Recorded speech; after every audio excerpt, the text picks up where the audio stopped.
Buenas tardes a todos, bienvenidos al seminario online Calidad de vida en el cáncer de próstata, diferentes agentes implicados, organizado con motivo del Día Mundial del Cáncer de Próstata 2021. Mi nombre es Víctor Romero y voy a ser el encargado de moderar esta sesión. El objetivo de este seminario es abordar diferentes aspectos que repercuten en la calidad de vida de los hombres con esta enfermedad, entre los que se encuentran actividad física, alimentación y el papel de las asociaciones de pacientes. Para ello, contamos con la presencia de doña Ana Domínguez García, doctora en fisioterapia y profesora de la Facultad de Ciencias de la Salud de la Universidad Europea Miguel de Cervantes. Contamos también con la doctora Concepción Vidal Peracho, médico adjunto de endocrinología y nutrición en el Hospital Rollo Villanova de Zaragoza. Y por último contamos con doña Carolina Goñi Encina, psicooncóloga del Grupo Español de Pacientes con Cáncer. Muy buenas tardes a las tres. Recuerden que cada ponente dispondrá aproximadamente de 10 minutos de exposición individual y una vez finalicen las tres ponencias tendremos una ronda de preguntas. Pueden realizar sus preguntas durante todo el seminario a través de la aplicación en el apartado Preguntas. Y sin más dilación, doy paso a doña Ana Domínguez García, cuya ponencia recibe el nombre de Actividad física en pacientes con cáncer de próstata. ¿Es posible? Así que, doña Ana, la permito que nos muestre su presentación.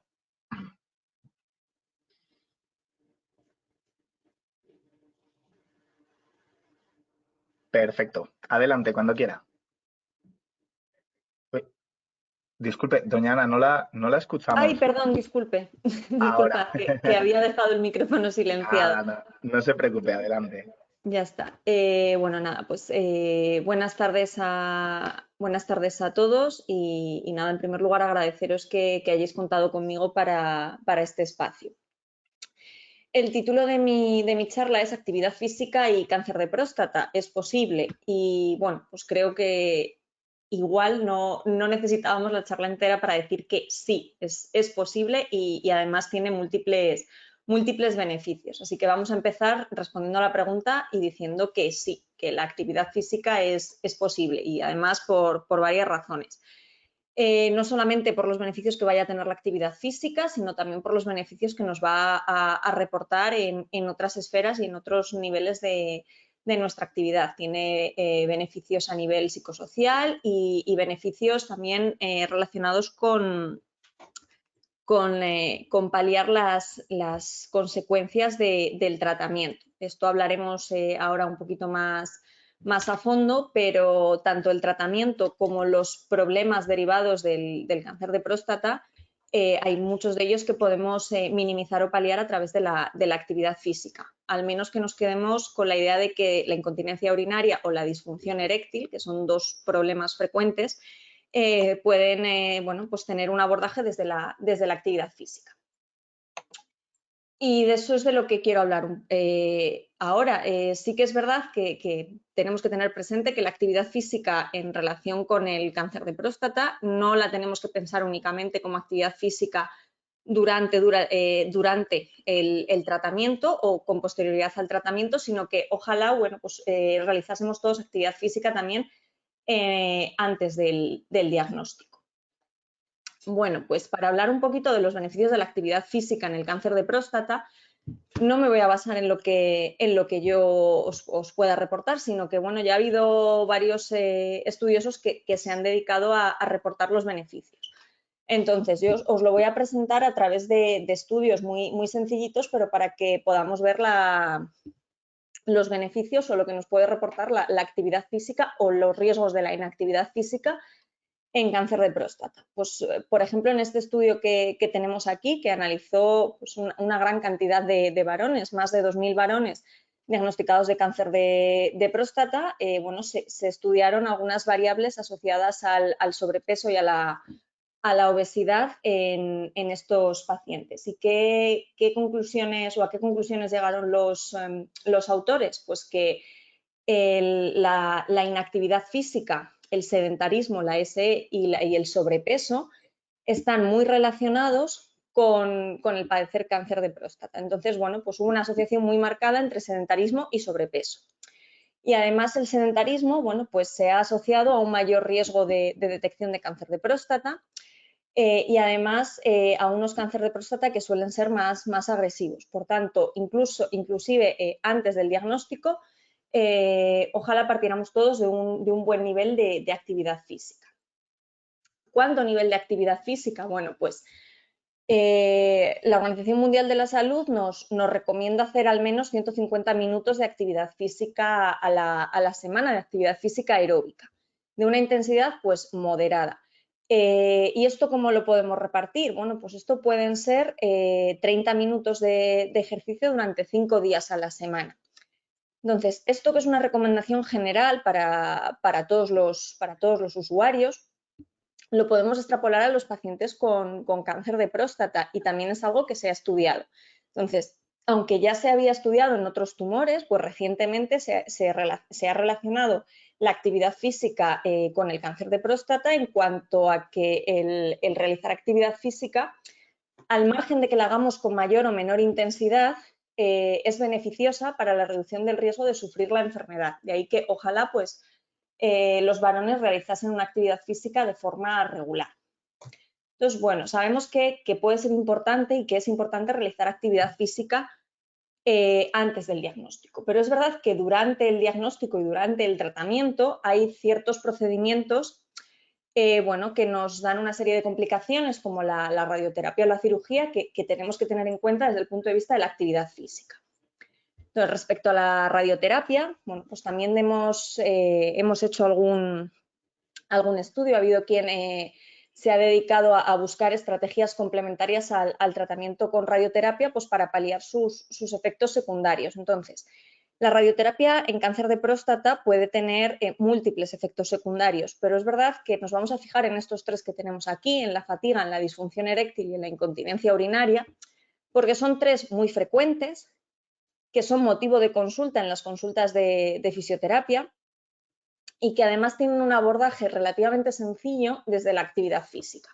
Entonces, bueno, pues en el tratamiento de radioterapia son 3 aspectos a tener en cuenta o 3 complicaciones que debemos de tomar en consideración. ¿Qué podemos hacer? ¿Qué podemos hacer para controlar o paliar fatiga, disfunción eréctil o incontinencia urinaria? Bueno, pues el ejercicio físico, la actividad física nos va a resultar fundamental.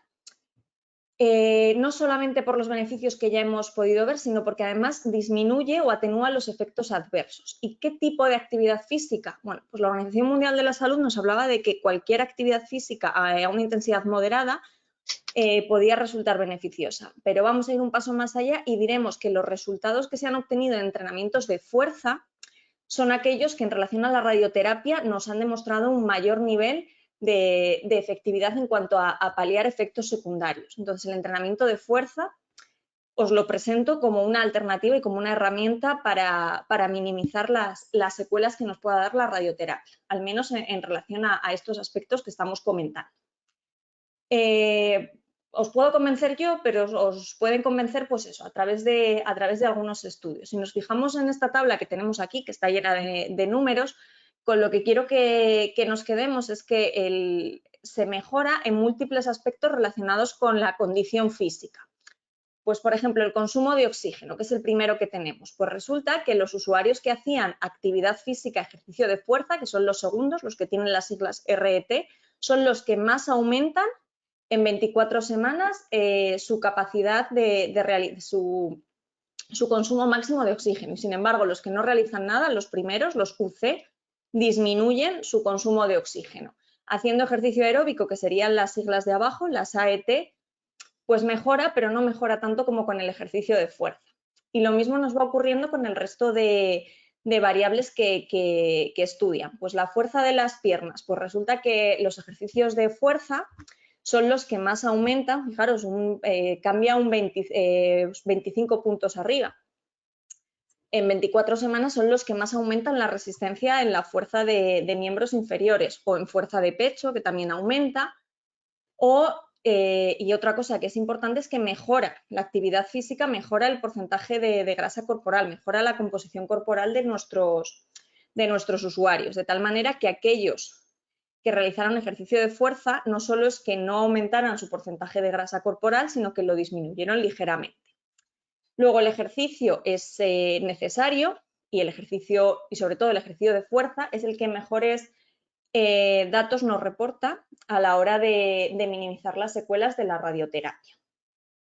Bueno, pues ¿qué recomendaciones podemos hacer ahora que ya vemos que la actividad física es necesaria y que además el ejercicio de fuerza está indicado? Pues no solamente vamos a realizar fuerza, sino que vamos a combinar la fuerza con ejercicios también aeróbicos, con ejercicios de resistencia.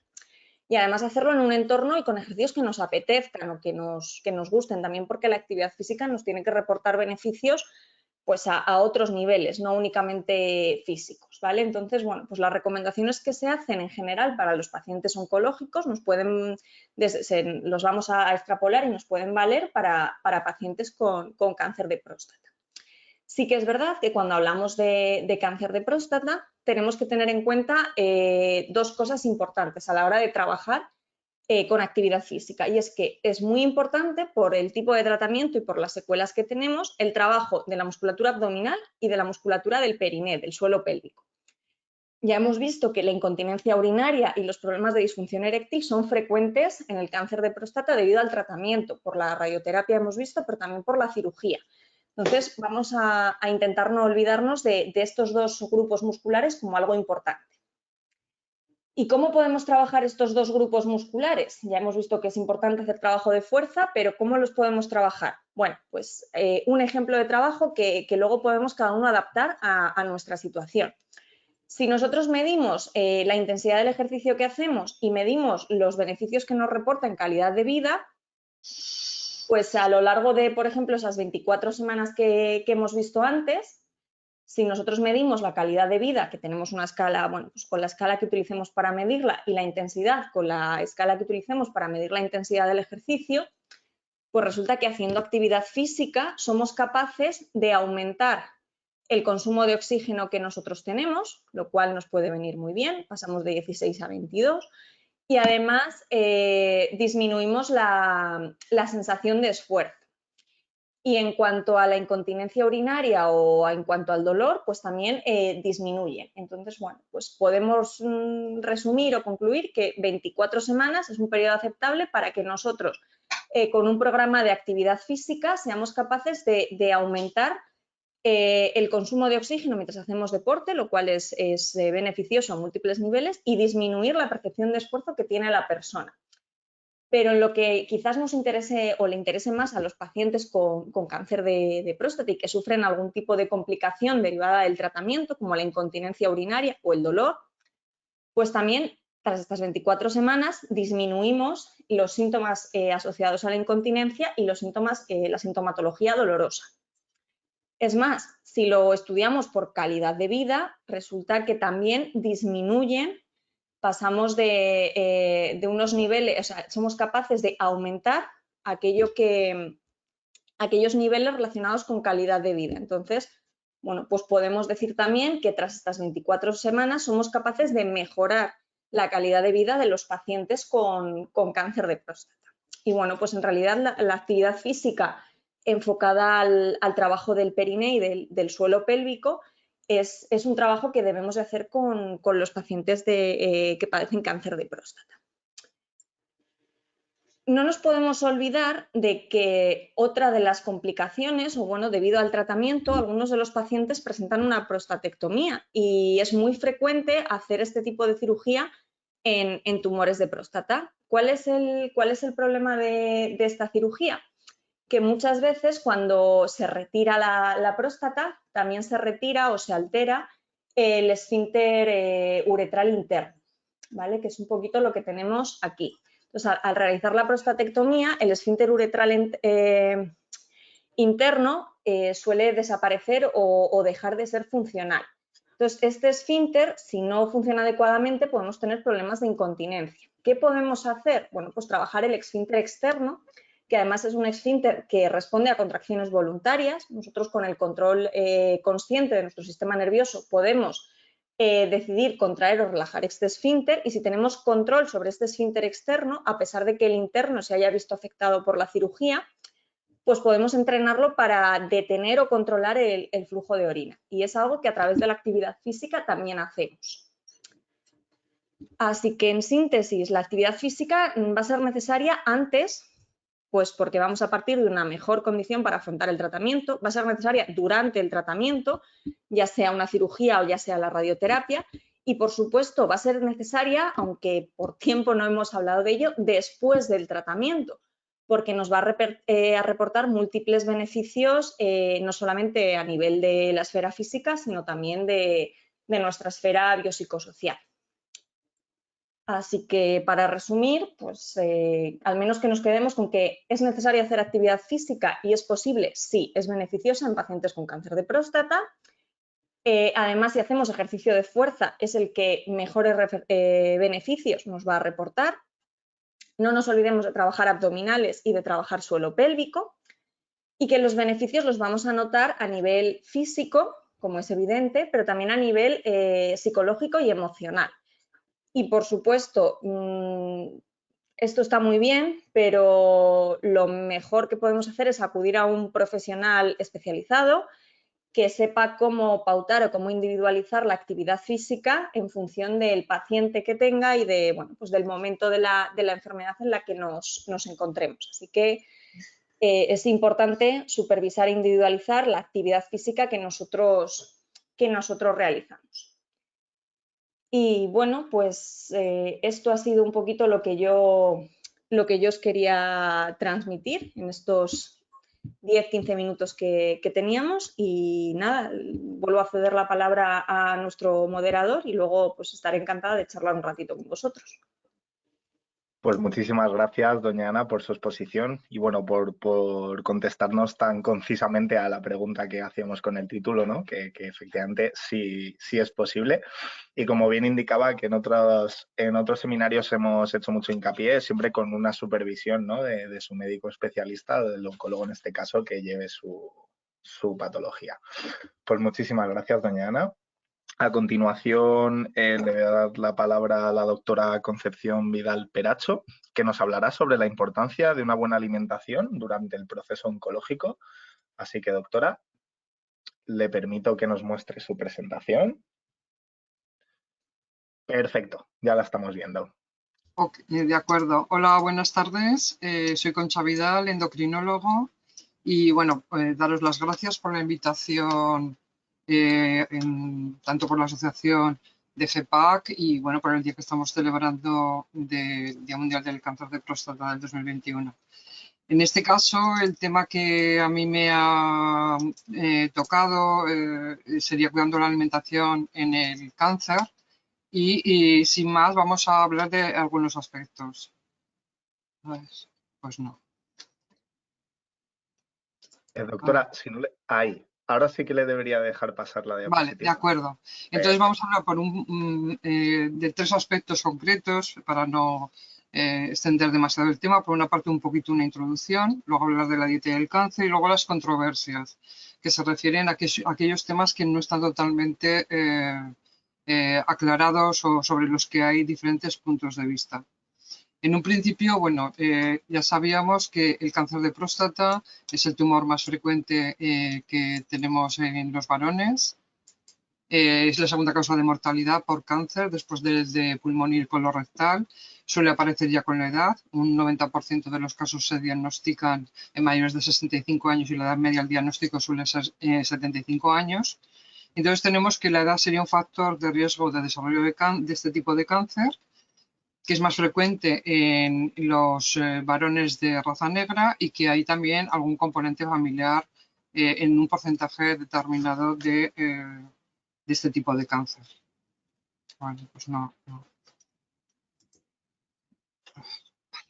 Si nosotros consideramos el cáncer de próstata desde una perspectiva de supervivencia, entendiendo por supervivencia, diríamos con un análisis estadístico, luego cada persona es un mundo, y entonces no, este comentario de la supervivencia relativa se refiere a lo que en general sobreviven los pacientes, que concretamente pues es un 97,5%, es decir, aunque el cáncer puede estar en diferentes estadios, pues es un cáncer con una supervivencia relativa a 5 años bastante alta.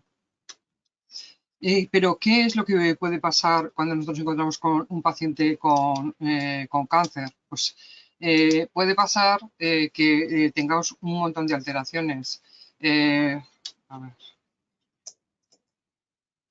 Puede ser que tenga una pérdida de apetito, que tenga náuseas y vómitos, puede ser que tenga diarreas, puede ser que tenga estreñimiento, sequedad de boca, molestias con la devolución, que tenga incluso aparición de úlceras en la boca después de diferentes tratamientos, que tenga sobre todo fatiga, que es uno de los síntomas más frecuentes en la evolución del cáncer, que tenga cambios en el sabor de los alimentos y luego sobre eso van a aparecer una serie de enfermedades concomitantes, es decir, que la persona, aparte de su cáncer, va a tener una serie de problemas de salud a lo largo del seguimiento del cáncer.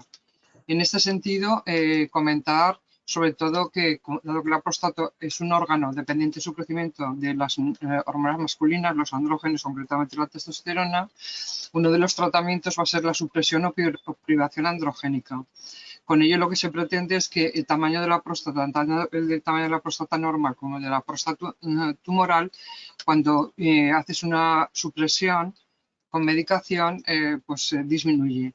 Lo que pasa es que eso también tiene una serie de connotaciones en diferentes esferas, no solo en el de la vida, diríamos, sexual o afectivo, sino también desde un punto de vista metabólico. Y la fatiga o el cansancio crónico es el efecto secundario que tenemos más frecuentes en los pacientes con cáncer. Aparece hasta en el 86% de los pacientes, tanto durante el tratamiento como después. Suele ser de larga duración y no desaparece aunque se descanse. Cuando se les da a los pacientes quimioterapia, pues suele aparecer unos días tras el tratamiento. Y cuando hay radioterapia, a medida que progresa la radioterapia, pues la fatiga persiste ahí. No se sabe cuál es la causa y en realidad el cáncer hay que tener en cuenta que debemos etiquetarlo como una situación inflamatoria extrema, es decir, una situación inflamatoria tóxica para el organismo. El cáncer es un cuadro inflamatorio severo y por eso hay también muchos tratamientos o muchos estudios en los que se intenta que con medicaciones como antidepresivos, corticoides, incluso con el ginseng, como veis aquí, se pudiera revertir esta situación de fatiga o cansancio crónico. Vale, vamos a ver. Bueno, respecto a la teoría de la fatiga o el cansancio crónico en el cáncer, pues bueno, se han implicado múltiples mecanismos, por ejemplo, desde que las hormonas del estrés están disminuidas o que los niveles de alguna de las hormonas de la felicidad, como es la serotonina, que influye en el estado de ánimo, pudieran estar alteradas, aunque no claramente definido la alteración que aparece en el cáncer. Luego tenemos otra serie de factores que estarían ya en mi campo, en el campo de la nutrición, la anemia, la deshidratación, las deficiencias nutricionales, el que falten minerales, luego si hay efectos secundarios de las medicaciones que se ponen o por los tratamientos hormonales. Luego pueden aparecer vómitos, anorexia, diarreas, todo eso contribuye a esa fatiga o cansancio crónico. La mayor preocupación es que aparezca desnutrición y eso además ante el cansancio pues al paciente hay que enseñarle a que intente un poco planificar la actividad y el descanso y también un poco que aprenda a distinguir entre lo que sería por una parte fatiga crónica y lo que sería un cuadro pues depresivo. Vale, ¿y por qué nos preocupa todo esto? Todo esto nos preocupa porque nosotros, desde la perspectiva de la nutrición, sabemos que cuando un paciente se desnutre, un paciente con cáncer, pues aunque hay mucha variabilidad, como podéis ver aquí, entre los cánceres de cuello, de esófago y de páncreas, que son los que más desnutrición provocan, tenemos que el cáncer de próstata hasta en un 14% puede haber desnutrición. Por lo tanto, esa desnutrición que va a cursar con una pérdida de peso, con una debilidad, que va a tener un impacto negativo sobre la enfermedad del tratamiento, es algo que nosotros como profesionales y también comentaros a vosotros de estar vigilantes en cuanto al tema de la pérdida de peso involuntaria, que como podéis ver aquí, a medida que aumentan los tratamientos que se ponen, es decir, que la cirugía provoca menos desnutrición que si le damos cirugía y radio o si le damos cirugía, radioterapia y quimioterapia. Y también otra cosa que nos preocupa es la pérdida de músculo, como se ha comentado anteriormente. cómo mantener ese músculo, porque el músculo, cuando pierdes masa muscular, aumenta el riesgo de mortalidad. Por eso se está insistiendo en la actividad física durante la aparición del cáncer y en sus diferentes estadios. Aquí veis que a medida que se pierde masa muscular, podemos llegar, si perdemos hasta un 50% de la masa muscular, pues desde falta de cicatrización, neumonías, y ya si perdemos a casi el 100%, incluso uno puede llegar a una situación irreversible de muerte por cuadros inflamatorios. Entonces, nosotros como profesionales y al mismo tiempo como pacientes, un poco la perspectiva es esta. Nosotros queremos prevenir la desnutrición en este tipo de pacientes. Queremos que vosotros tengáis en cuenta el control de la pérdida involuntaria de peso. Perder peso durante el diagnóstico del cáncer no es normal, es una cosa que hay que estar un poquito al tanto y detectarlo precozmente. Luego nosotros vamos a tratar toda la sintomatología relacionada con todos los tratamientos del cáncer, en particular los relacionados con la fatiga crónica. Vamos a realizar, cuando sea necesario, consejo nutricional para que los pacientes que presenten limitación en la ingesta, insistiendo en una alimentación, como veremos, tipo mediterráneo, pues puedan alcanzar sus objetivos de requerimientos calóricos, proteicos y energéticos. Y en todo caso, y que quede también un poco claro en este sentido, que hasta donde no llegue el paciente, nosotros, como luego veremos, vamos a dar un soporte nutricional. Si no es posible con la dieta, serán suplementos orales o bien incluso por sonda o por vía intravenosa, de tal manera que al paciente no le vamos a dejar que se desnutra. Como decía Hipócrates, el padre de la medicina, las heridas limpias curan mejor con una buena nutrición. Vamos a comentar algunos aspectos ahora del segundo apartado, que es dieta y cáncer. Bueno, las recomendaciones generales conocidas son la dieta mediterránea. La dieta mediterránea no es una especie de, no es algo que haya surgido como un eslogan publicitario. Está avalada por múltiples estudios, tanto en la prevención del cáncer como durante el tratamiento del paciente con cáncer. Y de hecho se recomienda, como veis aquí, el consumir fruta y verdura diario, que es fuente de vitaminas, antioxidantes, minerales, fibra y agua. Mejor 3 piezas de fruta y 2 raciones de verdura, cruda o cocida, y mejor de temporada.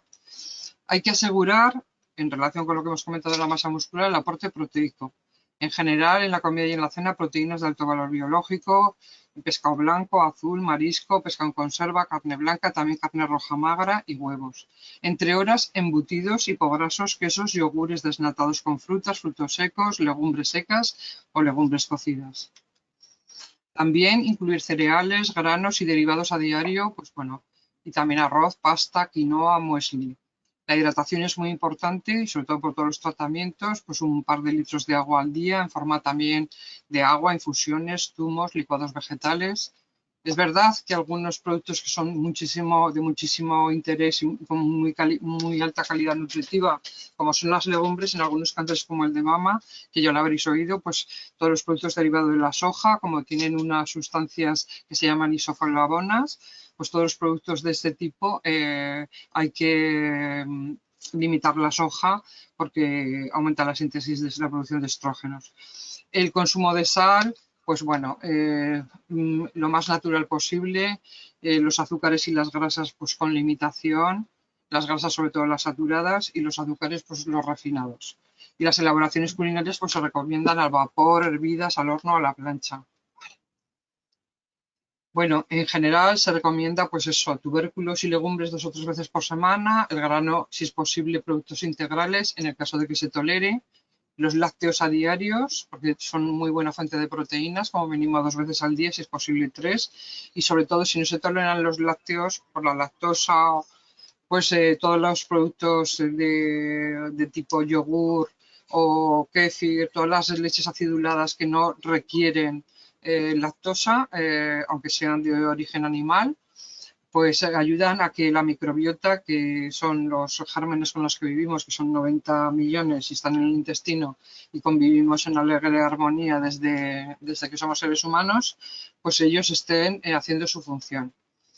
Comer durante el tratamiento del cáncer es fundamental. Hay que comer a las horas en que a uno le apetezca y lo que le apetezca. y aprovechar el momento del día con más hambre. Esto hay que tenerlo en cuenta porque al fin y al cabo lo que nos interesa es que el paciente se nutra, que el paciente no pierda peso, no pierda masa magra y que pueda afrontar los tratamientos. Hay que utilizar aceite de oliva, usar hierbas aromáticas, perejil, canela, cúrcuma, curry, jengibre, cilantro, romero, tomillo. Se puede utilizar jengibre y menta en polvo añadido a las infusiones, gelatinas. Si aparece alguna vez falta de sabor en los alimentos o un sabor metálico, pues añadir sabores fuertes, pues tipo como jamón serrano, añadirle queso, etcétera. Aquí tenéis pues, en resumen, ¿qué se recomienda? Pues una dieta mediterránea con 4 raciones de cereales, 2 raciones de frutas, 2 raciones de verduras, 3 raciones de frutas, 3 o 4 raciones a la semana de pescados, 3 o 4 raciones a la semana de carnes magras, 3 o 4 yemas por semana de huevos, 2 o 3 raciones de frutos secos a la semana, 2 o 4 raciones al día de lácteos y derivados, frutos secos prácticamente casi a diario, 3 o 6 raciones al día del aceite de oliva.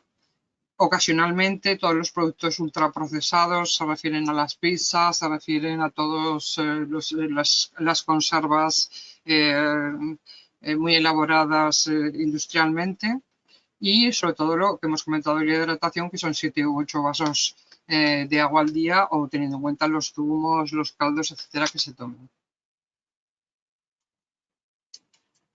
Entonces, ¿y qué controversias hay en relación con la dieta y el cáncer? De la misma sociedad de oncología médica, pues por ejemplo, ¿es posible prevenir el cáncer de próstata? Pues bueno, se oye de todo, como todos oímos y estamos en las redes, pero bueno, pues que si los tomates crudos y las sandías tenían un alto contenido de licopenos, que es un fármaco, una sustancia antioxidante, los estudios no han sido concluyentes en relación con el cáncer de próstata ni en general. También se han hecho estudios con el selenio, que es un mineral, y la vitamina E, que es un antioxidante. Un estudio muy famoso, el SELED, no concluyente. En los estudios del uso de los posibles efectos beneficiosos de la soja, no como antes hemos hablado del cáncer de mama, tampoco concluyentes en la prevención del cáncer de próstata. Hay un fármaco que se utiliza para evitar la caída del pelo, que algunos... Entonces, este fármaco, como actúa sobre los receptores androgénicos, sí que es verdad, como veis aquí, que pudo reducir un 25% el riesgo de cáncer de próstata, pero vamos, no es de obligado cumplimiento que para una prevención en el futuro se administre este fármaco si no es necesario. Tenemos también otras medicaciones, como veis aquí, las estatinas, fármacos que utilizamos habitualmente y prescribimos para bajar el colesterol. Nada, no ha habido ningún efecto sobre el cáncer de próstata. Y la metformina, que es un fármaco que muchos diabéticos llevan y es de primera línea, es de lo primero que ponemos, tampoco ha tenido un efecto preventivo en la aparición del cáncer de próstata. Bien, aquí entonces han aparecido y en la investigación sigue. La investigación en este momento está centrada en lo que se llaman farmaconutrientes, fármacos o suplementos nutricionales que pudieran tener un efecto antiinflamatorio o frenar la progresión del cáncer. Aquí os he puesto en verde pues, los ácidos grasos, los omega 3, el HMB, que es un metabolito, y la leucina, que es un aminoácido. Entonces, en un principio, lo que son los ácidos grasos, los derivados del pescado, del salmón, nueces, el aceite de oliva, pues parece que sí que tienen un efecto de preventivo sobre la pérdida de la masa muscular, que es lo que más nos preocupa en el paciente con cáncer. Pero la dosis de 2 gramos al día, pues es una dosis que no se consigue con la alimentación. De todas maneras, puede mejorar el peso, el apetito y en pacientes con cáncer avanzado y que reciben quimioterapia, pues puede administrarse y pueden mejorar el apetito. Podrían ser uno de los fármacos y es uno de los fármacos que utilizamos. Respecto a estos aminoácidos que han llegado que están disponibles en este momento, tanto de forma aislada y que vienen del mundo deportivo para aplicarse en el campo de la salud, y que están disponibles en suplementos nutricionales abonados por el Estado para pacientes con desnutrición, con pérdida de masa muscular, pues tenemos la leucina y el HMB. Y estos parece que sí que pudieran, tienen una relación con el sistema de defensas. Al fin y al cabo, el cáncer es una alteración de la respuesta del sistema inmune que, diríamos entre comillas, permite que se genere una respuesta de inflamación gravísima ante la que el cuerpo trata de luchar para sobrevivir. Entonces parece que sí que hay una relación de estos aminoácidos con el sistema inmune y que podría contribuir a que se sintetizaran mejores proteínas. Además no provocan efectos adversos y estamos utilizándolos en este momento dentro del campo clínico, o sea, para los pacientes. Aquí varios estudios, tanto por ejemplo en gente desnutrida que le faltaba masa muscular, como en pacientes hospitalizados, se ha visto que cuando se dan estos suplementos con proteínas, aminoácidos o el HMB y vitamina D, pues podrían mejorar la aparición, la desnutrición que se presenta y mejorar los parámetros de salud muscular. Y casi finalmente, bueno, pues estamos en un boom con el COVID y el tema de la vitamina D. La vitamina D siempre se ha considerado que está exclusivamente relacionada con el mundo del metabolismo óseo, de preservar que no haya osteoporosis, pero la vitamina D en realidad es una hormona. Entonces cada vez hay más estudios que demuestran que tiene muchas funciones como de regulación del estado general de la persona. Y así en estudios se ha visto que bueno, hay muchos estudios a nivel vascular, a nivel bueno, preventivo de la diabetes, etcétera, bueno, pero parece que sí que hay una evidencia de que mejora cuando los niveles son adecuados, hay una mejor fuerza muscular y un balance muscular más adecuado, sobre todo en los mayores de 65 años y sobre todo cuando tú tienes estos niveles de vitamina D baja. Si tienes los niveles de vitamina D bajas, eres mayor de 65 años, el tener los niveles adecuados siempre va a generar un mejor balance muscular. Y fijaros en qué punto estamos. Estamos hablando de que el paciente queremos que se implique en lo que es la pérdida involuntaria, los cambios, que noten la alimentación, pues en el punto 1, 2, 3, 4 y 5. Fijaros desde que nosotros como profesionales vamos a evaluar al paciente cuando nos cuenta qué es lo que nota, le vamos a dar un consejo nutricional sobre cuáles son los cuidados que debe generar. Vamos a decirle aquí que enriquezca a nivel calórico o bien proteico la dieta, porque hay formas de suplementar y decirle al paciente pues, que utilice yema de huevo o leche deshidratada o que utilice quesitos. Hay muchas maneras para enriquecer de forma calórica y proteica la alimentación. Y luego ya en el punto 5, 6, 7 estamos ya en un mundo, ya en el mundo de los clínicos. Es decir, cuando nosotros vamos ya a pautar suplementos orales que sepáis que en un principio están a cargo del sistema público de salud y que hay profesionales que los van a prescribir para evitar esa desnutrición y una mejor respuesta al tratamiento del cáncer, que si no lo alcanzamos, pues nada, si no lo alcanzamos por vía oral, pues pondremos una sonda por arriba o una gastrostomía. Y si aun con todo no nos sale bien y no conseguimos que el paciente mantenga unos niveles de requerimientos calóricos adecuados para lo que tenemos entre manos, pues le pondríamos pues, goteros, es decir, nutrición parenteral o bien diferentes combinaciones de parenteral con oral y con suplementos, etcétera, con el objeto de que el paciente pues pueda luchar contra ese cáncer. Entonces, después de todo este comentario, pues yo creo que podríamos decir como mensajes para llevarnos a casa que la alimentación es fundamental en la respuesta al cáncer debido a que el sistema inmunológico, el de defensas, tiene una relación con el estado nutricional y la masa muscular. Es decir, que si la alimentación es lo más correcta dentro de la dieta mediterránea, pues vamos a hacer que la masa muscular y nuestro estado nutricional y prevenimos la desnutrición. Este mantenimiento de la masa muscular, que puede ser mediante el ejercicio y con la nutrición, puede ser un factor clave para una mejor recuperación del cáncer.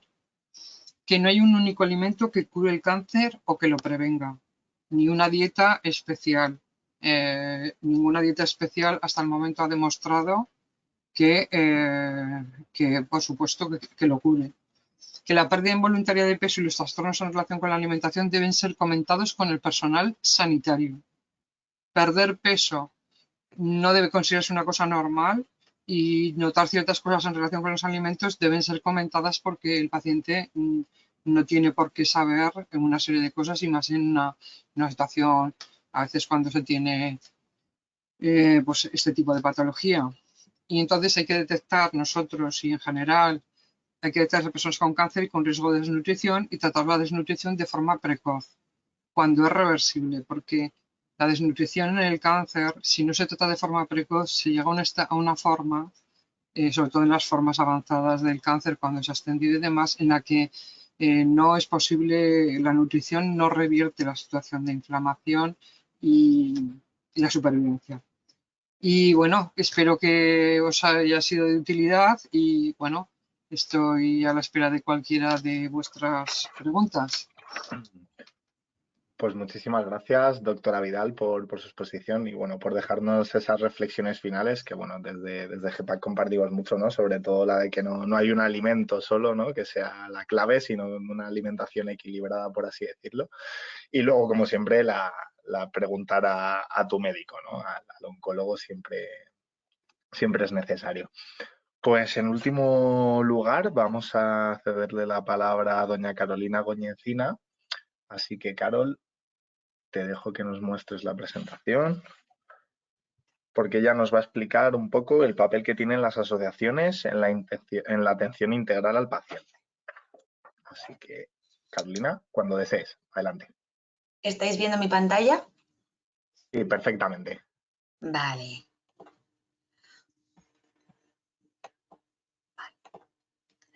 Pues bueno, me ha presentado mi compañero, soy Carolina Goñi, psico-oncóloga del Grupo Español de Pacientes con Cáncer y responsable del programa GEPAC Contigo Cáncer de Próstata. Y voy a exponer el papel que tienen las asociaciones en la atención integral al paciente con cáncer de próstata.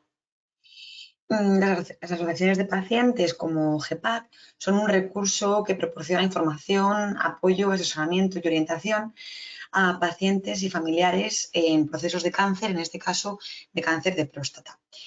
El diagnóstico de cáncer de próstata supone un impacto en la vida tanto de la persona como de los familiares debido a su influencia en distintas áreas, tanto pues, en el ámbito social, emocional, laboral, incluso en relaciones personales y de pareja. En muchas ocasiones, tras el diagnóstico, el paciente y sus familiares se ven inmersos en una serie de acontecimientos y refieren no sentir que tienen los recursos necesarios para poder hacerles frente. Muchas veces esta sensación, este sentimiento de incapacidad repercute incluso en la toma de decisiones.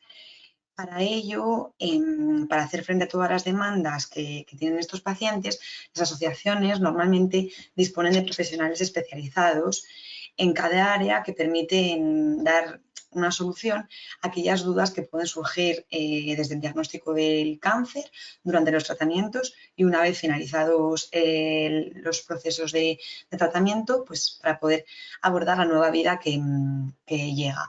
Esta atención suele ser atención psico-oncológica, atención social y asesoramiento jurídico. Desde GEPAC está, como os he comentado, está puesto en marcha un programa que se llama GEPAC Contigo Cáncer de Próstata, que atiende tanto a familiares como a pacientes. Y al igual que el resto de la actividad de la asociación, tiene como objetivos estos objetivos que os voy a mencionar, entre otros, ¿vale? Nosotros ofrecemos atención y soporte psicológico a pacientes y familiares y proporcionamos información, formación y recursos durante y después de la enfermedad. Otro de nuestros objetivos es detectar necesidades a lo largo de todo el proceso y también observar cómo varían a lo largo de la enfermedad. Por otra parte, facilitamos la convivencia con la enfermedad y la gestión emocional en la misma. Otro objetivo es contribuir a la mejora de la calidad de vida, tanto del paciente como del familiar.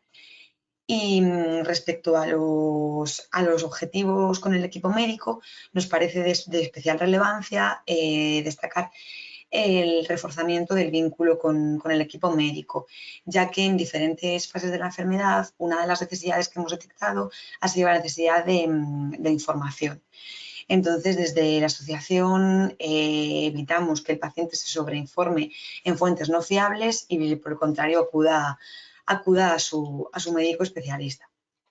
También otro de los objetivos es potenciar los recursos personales que tiene el paciente para facilitar que mantenga un rol activo a lo largo de toda la enfermedad, resolver las dudas de carácter social y jurídico que pueden aparecer, colaborar y trabajar en equipo con otros profesionales médicos y también con otras disciplinas que nos parecen de especial relevancia durante el tratamiento y en la recuperación, como son la fisioterapia, la nutrición y el ejercicio físico. Desde el programa GEPAC Contigo Cáncer de Próstata, los pacientes y familiares son atendidos por psicooncólogos especializados y, como he mencionado anteriormente, hemos detectado algunas necesidades que observamos que cambian en función del momento de enfermedad en el que se encuentre. Cabe destacar que cada persona es individual y, por lo tanto, el estilo de afrontamiento y la situación personal van a ir variando y con ello las necesidades, pero nos ha parecido apropiado agrupar en función de la fase en la que se encuentren las necesidades que hemos encontrado en mayor medida.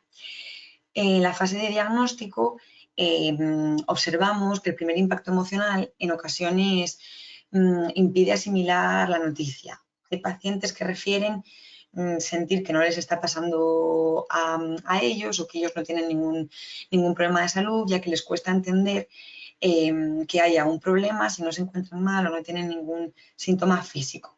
Los familiares, por otro lado, vemos que en ocasiones cuelgan la etiqueta de enfermo a la otra persona con todas las asociaciones que tenemos hechas al cáncer. Por lo tanto, se ponen siempre en una situación catastrofista y esperan el peor pronóstico. En este momento, los pacientes acuden a la asociación, demandan mucha información en general acerca tanto del cáncer, de cómo son los síntomas o cuáles son los síntomas, las pruebas que van a tener que realizarles y cuál es el pronóstico.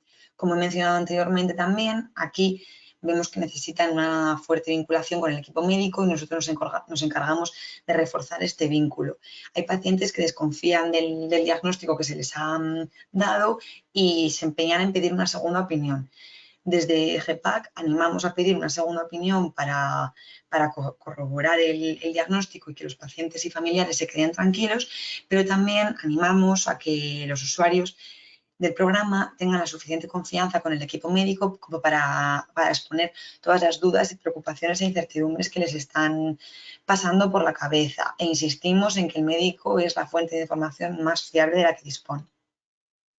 Por otro lado, también observamos una fuerte necesidad de ventilación emocional, ya que el diagnóstico de cáncer de próstata puede generar un conflicto interno para algunos hombres debido además al estigma que todavía supone en su masculinidad. Desde la asociación se permite ese desahogo y el permiso para hablar de todas las dudas y preocupaciones sin que sean juzgados. Ellos se sienten libres para poder exponer todas las preocupaciones que tienen.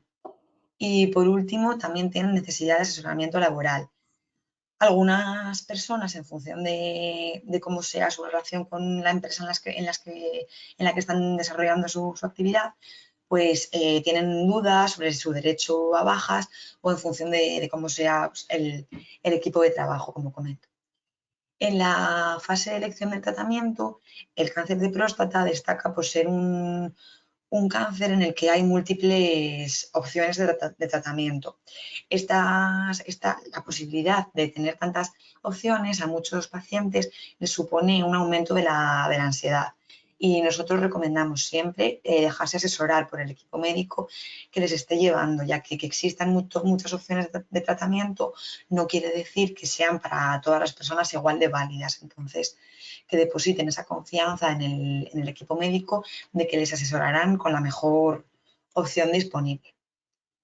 En la fase de tratamientos vemos una fuerte necesidad de gestión emocional de los síntomas. Frecuentemente aparece apatía, cansancio, fatiga crónica, debilidad muscular, dolores y como efectos secundarios, como han mencionado también mis compañeras y el resto de las otras dos ponentes, aparecen también incontinencia urinaria y disfunción eréctil.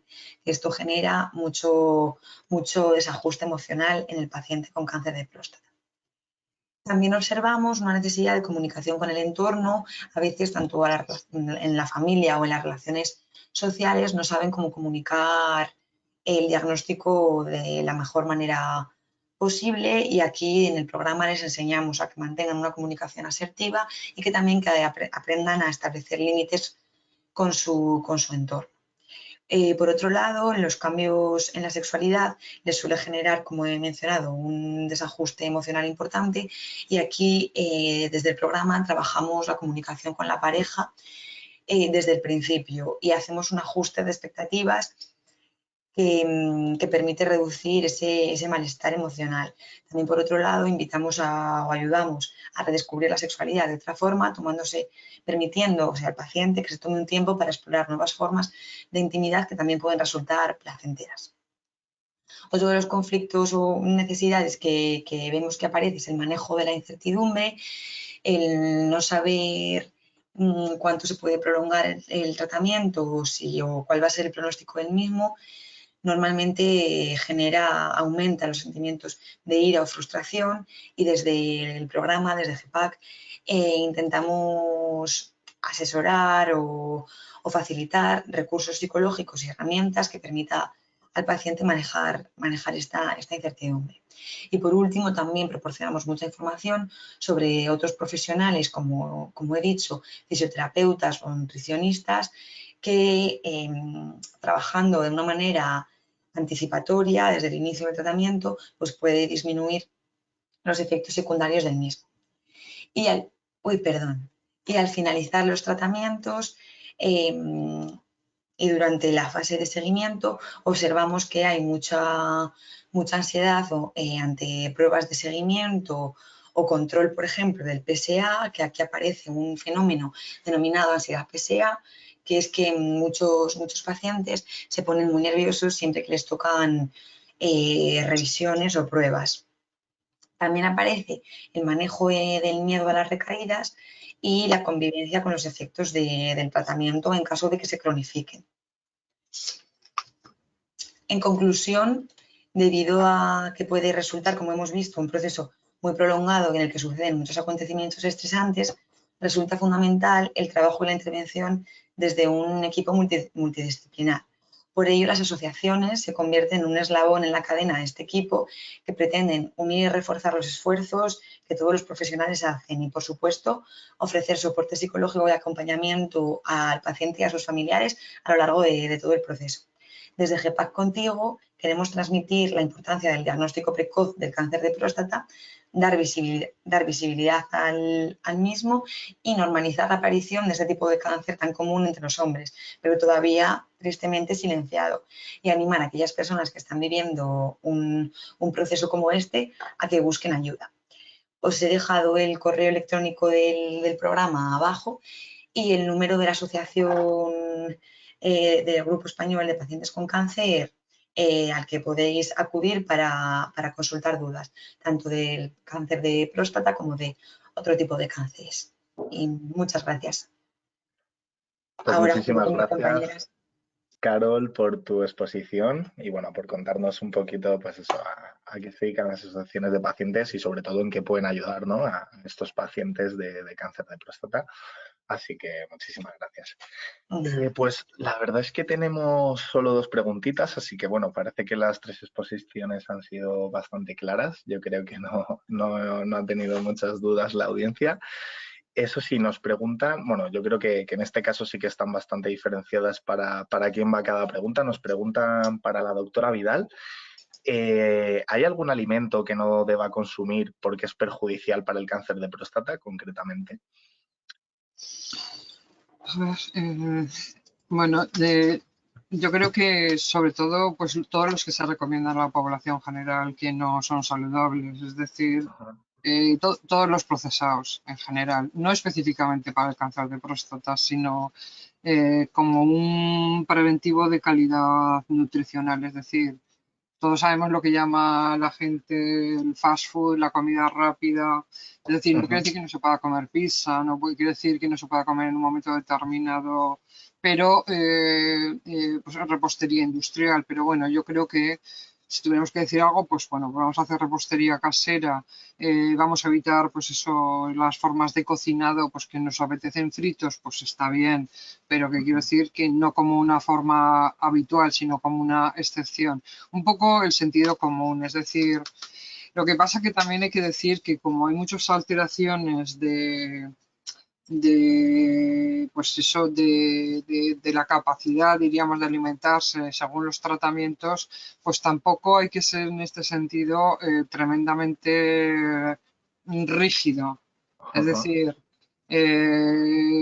puede ser que la persona, por ejemplo, esté mal de ánimos y lo que le apetezcan sobre todo pues son el consumo de hidratos de carbono rápidos, es decir, como dulcería, que es una forma de ansiedad subaguda, un cuadro.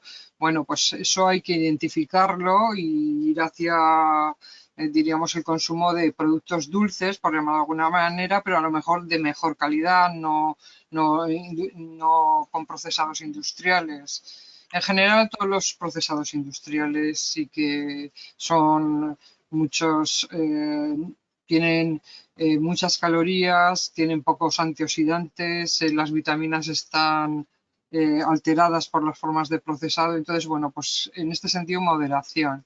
Yo no soy muy partidaria de las prohibiciones porque cuando hay que convivir con un problema crónico, y lo digo por otros campos como el de la diabetes o otras patologías, pues yo creo que más que la prohibición lo que hay que fomentar es un poco el concepto de educación. Es decir, que el paciente reconozca, bueno, pues me estoy alimentando mal porque me pasa esto, etcétera, etcétera, pero saber que lo saludable es lo que comemos todos, que ellos no, o sea, que porque tengas cáncer no vas a comer nada más especial, salvo lo que mejor toleres y más te apetezca dentro del concepto un poco de dieta mediterránea. Ajá. Muy bien, doctora, muchas gracias. Sí, bueno, lo que venía diciendo yo creo un poco, ¿no? En su exposición de mantener una dieta, por así decirlo, equilibrada y eso, y darse esos pequeños caprichos con los ultraprocesados muy de vez en cuando. Muy bien, pues muchísimas gracias por la aclaración. Y bueno, la otra pregunta yo creo que es para doña Ana Domínguez, porque nos preguntan, creo que a lo mejor esto lo podemos orientar un poco a lo que ha especificado en los puntos importantes, ¿no? De consultar con su oncólogo, ¿no? Ese ejercicio físico o que tenga una supervisión, por así decirlo, por parte de un profesional médico, porque nos dicen, ¿puede ser perjudicial que realice ejercicio en casa?